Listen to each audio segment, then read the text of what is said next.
शायर हूं मैं, शायर हूं मैं, फर्ज है मेरा आईना दिखाना, बैठकर लाशों पर गजल में लिख नहीं सकता, चाहे जो सजा दो मुझे इस जुर्म की, मैं इस लाशों पर खामोश रह नहीं सकता, मैं इस लाशों पर खामोश रह नहीं सकता.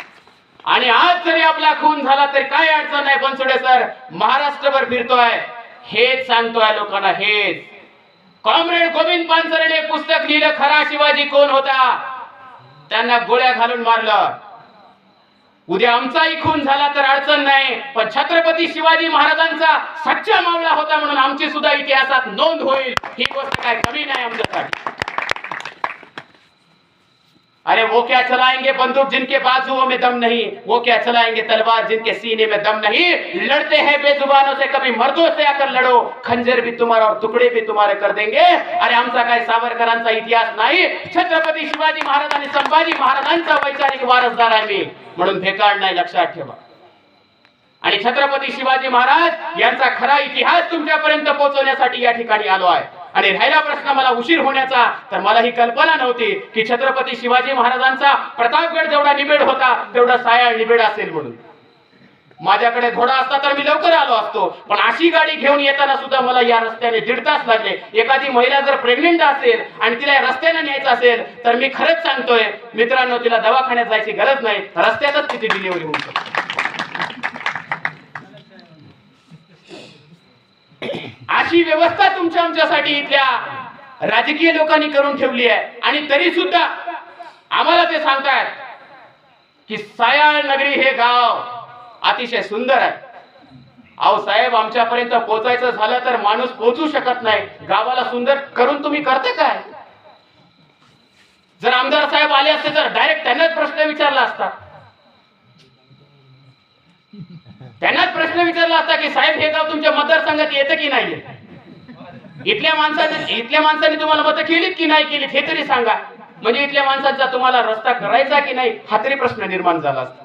अरे मित्रांनो, 400 वर्षामध्ये छत्रपती शिवाजी महाराजांचा विचार लोकांपर्यंत सांगत असताना या गावापर्यंत पोहोचतोय आपण. परंतु खऱ्या अर्थाने जेव्हा आपण आपल्या गावाचं किंवा आपल्या इतिहासाचं या ठिकाणी पुनरावलोकन करत असतो, सिंहावलोकन करत असतो, तेव्हा या सगळ्या गोष्टीचा आढावा मात्र आपण सर्वांनी मिळून घ्यायचा असतो.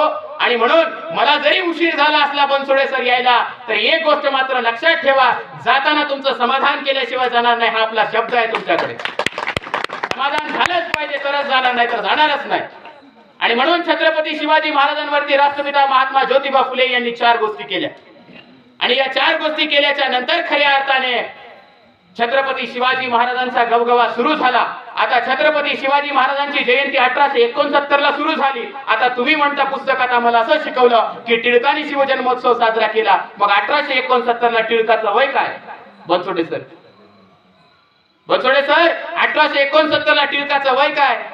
तुम्ही वाचलं नसेल, मी तुम्हाला सांगतो. टिळक फक्त 13 वर्षाचे होते, म्हणजे चड्डी घालायची. 13 वर्षाचा माणूस चड्डी घालतो. आज आमचे 13 वर्षाचे मुलं हाफ पॅन्ट घालून शाळेत जातात. तसं 13 वर्षाचे टिळक होते. आणि 13 वर्षाच्या टिळकानं बघितलं की महात्मा ज्योतिबा फुले असं म्हणतात, आला आला छत्रपतीचा वेळ, अरे हे फार भयंकर आहे. हे असंच जर चालत राहिलं, बहुजनांचा विचार जर पुढे गेला, शिवाजी महाराज जर लोकांना कळाले, तर पुन्हा एकदा शिवाजी जन्माला येईल, पुन्हा तलवार हातात घेईल आणि पुन्हा महाराष्ट्र नव्हे तर देशामध्ये स्वराज्य निर्माण करेल. म्हणून हे थांबलं पाहिजे. म्हणून 13 वर्षाच्या पोरानं विचार केला हे कुठेतरी थांबलं पाहिजे. आणि मग 1890 पर्यंत टिळकाला हे जमलंच नाही. का नाही जमलं? कारण राष्ट्रपिता महात्मा ज्योतिबा फुले जिवंत होते 1890 पर्यंत. का? महात्मा ज्योतिबा फुलेंचे गुरु लहुजी उस्ताद साळवे त्यांनी त्यांना दांडपट्टा चालवायला शिकवलं, कुस्ती खेळायला शिकवलं. आणि या सगळ्या गोष्टी राष्ट्रपिता महात्मा ज्योतिबा फुलेला जमत होत्या. म्हणून कुणाशी कसं बोलावं, कुणाशी कसं वागावं हे त्यांना चांगलं जमायचं. मग 1893 ला म्हणजे 1890 ला महात्मा ज्योतिबा फुले यांचं निर्माण झालं. महात्मा ज्योतिबा फुले निघून गेले आणि 1893 ला मग पहिली शिवजयंती म्हणजेच गणेश उत्सव सुरू केला टिळकाने. मग टिळक आले आणि तुम्हाला म्हणाले चला आता शिवजन्मोत्सव सोहळा साजरा करूया, शिवजयंती साजरी करूया. तसं नाही, शिवजयंती बंद करूया असं त्यांना म्हणायचं होतं. पण शिवजयंती बंद करूया जर असं म्हणलं असतं तर आपल्या बहुजनाच्या तमाम लोकांनी टिळकाचं टाळकं हाणलं असतं. म्हणून ते म्हणाले जयंती नाही बंद करायची, जयंती पण करायची आणि गणेश उत्सव पण करायचा. आता जयंती 10 दिवसाची एका दिवसावर आली आणि गणेश उत्सव 1.5 दिवसाचा 11 दिवसावर गेला. आता महाराष्ट्रात नव्हे भारतामध्ये 70 ते 75 कोटी रुपये खर्च गणेश उत्सवावर होतो. मग आता इथल्या राजकारती जमाताला माझा प्रश्न आहे की शिवजयंतीवर किती पैसा खर्च होतो? तुम्ही भांडायला सांगितलं आम्हाला. साळसकर नावाचा एक प्राणी आहे तो आणि हा टिळक नावाचा प्राणी, या दोन प्राण्यांनी छत्रपती शिवाजी महाराजांच्या जयंतीचा वाद लावला. तर तिथी का तारीख तुम्ही भांडा.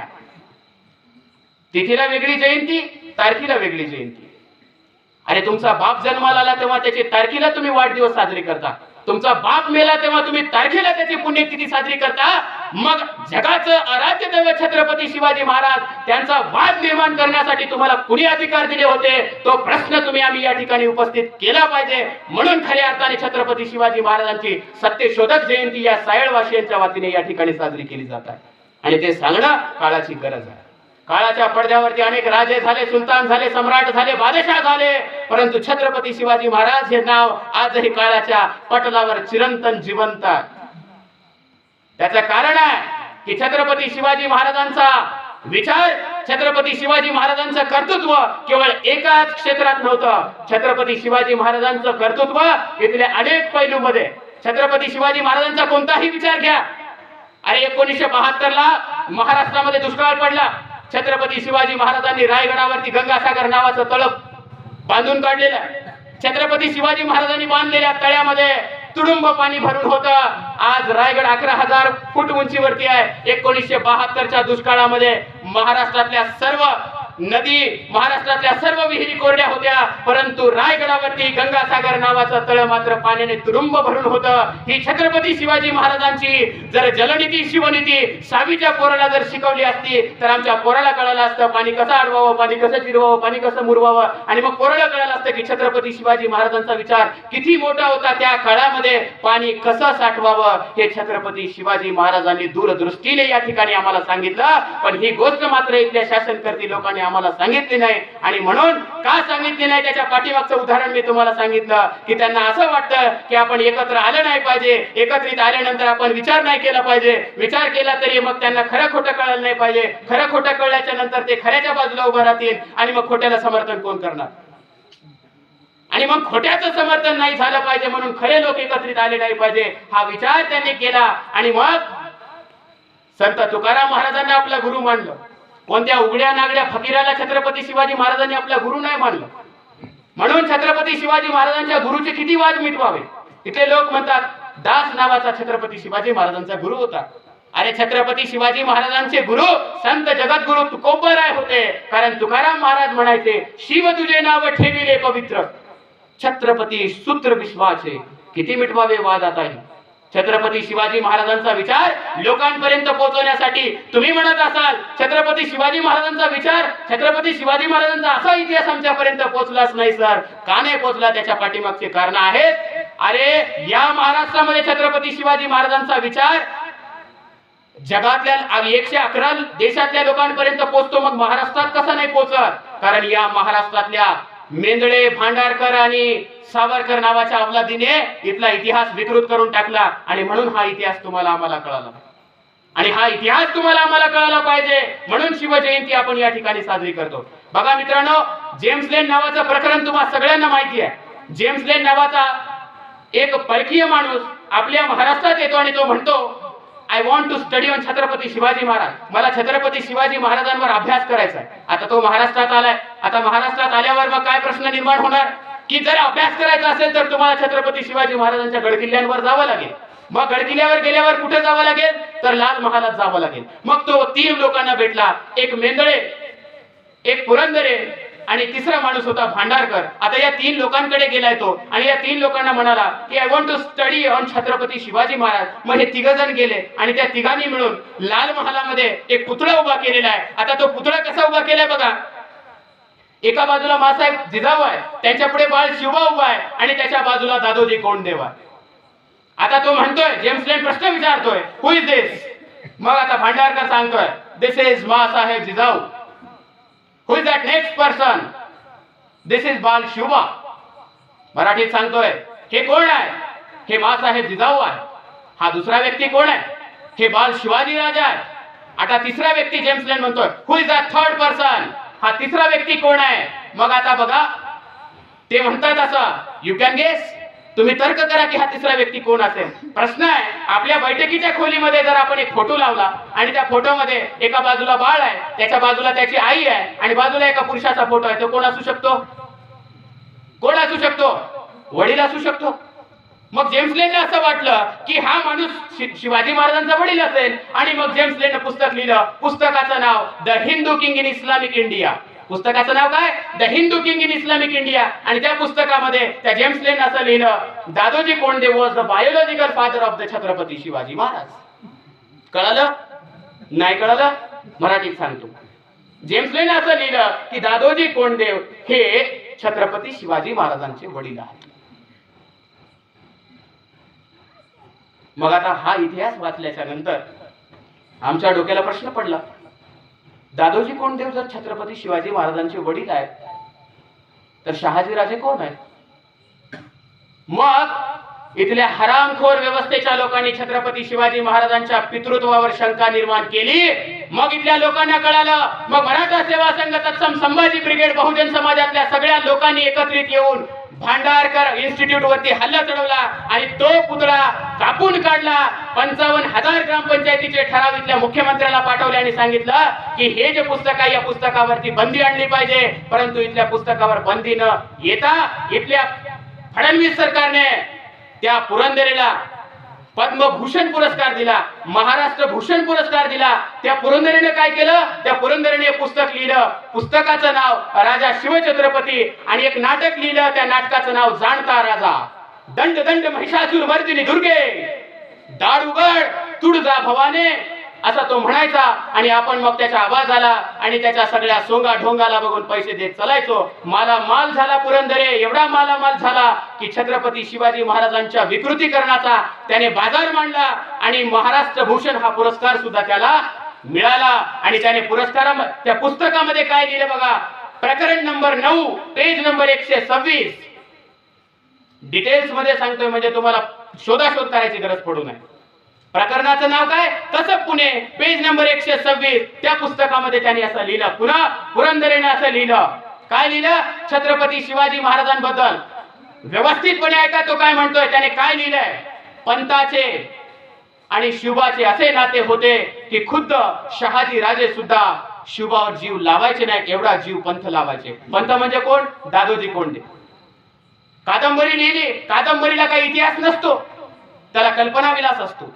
आणि त्यामध्ये तो असं म्हणतो की छत्रपती शिवाजी महाराजांवर खुद्द शहाजी राजाचा एवढा जीव नसेल, एवढा जीव पंथ लावायचे. पंथाचे आणि शिवबाचे नाते असे होते की खुद्द शहाजी राजांना सुद्धा माहिती नव्हते. पंथ जिजाऊच्या सहवासात रमत होते.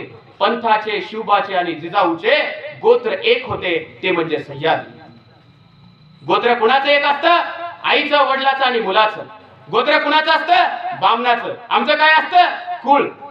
आणि मग मासाहेब जिजाऊच्या चारित्र्यावर शंका घेण्याचं काम इथल्या पुरंदरेने केलं आणि इथल्या व्यवस्थेने तुम्ही असं केलं म्हणून त्याला पुरस्कार दिला. आणि मग मात्र मग आमच्यासारख्या माणसांनी जर असं म्हणलं, मग तुम्ही काही म्हणा, छत्रपती शिवाजी महाराजांच्या जर पितृत्वावर शंका तुम्ही निर्माण करत असाल तर मग आम्ही असं म्हणतो, विष देऊळी संपविला मुलकाचा छत्रपती, भटांच्या हरामखोरीचे आणखी पुरावे देऊ किती? सांग रे बहुजना, तुला जाग का येत नाही? लेका बापाचा बाप बदलला तरी जाग का येत नाही? आणि मग मात्र आमच्या डोक्याला प्रश्न पडला, असं होऊ देणार नाही आम्ही, आणि असं होऊ देणार नाही. आणि खऱ्या अर्थाने छत्रपती शिवाजी महाराज लोकांपर्यंत नेऊन पोहोचवणार. कदम साहेबांनी हा मुद्दा सांगायला पाहिजे होता आमच्या समोर येऊन की हे असं का झालं, त्यांच्या सरकारने असं का केलं. पुरंदरेची जीभ हसडायला पाहिजे होती, त्याला पुरस्कार कसे मिळतात. अरे ज्या महाराष्ट्रात राहता तुम्ही, त्या महाराष्ट्रामध्ये छत्रपती शिवाजी महाराजांची अस्मिता लाथाडता आणि पुन्हा एकदा तुम्ही पुरस्कार घेऊन आमच्या समोर येता. आणि म्हणून त्या पुरंदरेसाठी याचा प्रश्न आहे की असा इतिहास विकृतपणे जर तुम्ही लिहिण्याचा प्रयत्न करत असाल तर लक्षात ठेवा, नरेंद्र दाभोळकर गेले, गौरी लंकेश गेल्या, कॉम्रेड गोविंद पानसरे गेले, आणखी आमचे हजारो तरुण जाऊ द्या, पण आता याच्यानंतर पुरंदर जिवंत आम्ही ठेवणार नाहीत, असा पुरंदरे जन्माला सुद्धा येऊ देणार नाहीत, ही गोष्ट मात्र लक्षात ठेवा. आणि हा छत्रपती शिवाजी महाराजांचा विचार तुम्हा आम्हाला सांगणं काळाची गरज आहे. छत्रपती शिवाजी महाराजांचं उदाहरण